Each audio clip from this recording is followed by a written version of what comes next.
Iran நாட்டின் panther Abbas நகரில் உள்ள துறைமுகத்தில் மிகப்பெரிய அளவில் ஏற்பட்ட வெடிவிபத்தின் சிசிடிவி காட்சிகள் வெளியாகியுள்ளன. இந்த விபத்தில் 40 பேர் உயிரிழந்ததாகவும் 1200க்கும் மேற்பட்டோர் காயமடைந்ததாகவும் அறிவிக்கப்பட்டிருந்த நிலையில் கண்டெய்னர்கள் மற்றும் கட்டிடங்களுக்கு அருகில் வெடிவிபத்து ஏற்பட்ட தருணம் கண்காணிப்பு கேமராவில் பதிவாகியுள்ளது.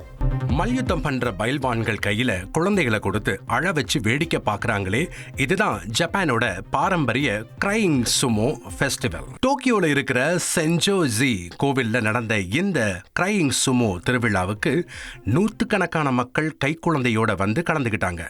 சுமோ மல்யுத்த வீரர்கள் குழந்தைகளை கையில தூக்குனதும் குழந்தைகள் பயத்துல அழ ஆரம்பிச்சிடுவாங்க.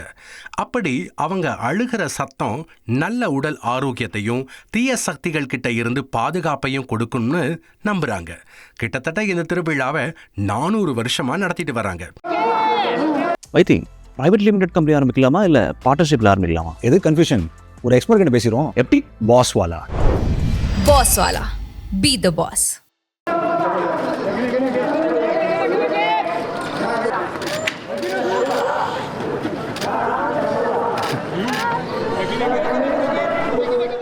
நம்ம ஊர்ல வாய் விட்டு சிரிச்சா நோய் விட்டு போகும்னு சொல்லுவோம். ஆனா ஜப்பானியர்கள் வாய் விட்டு அழுதா பேய் விட்டு போகும்னு நம்புறாங்க போல.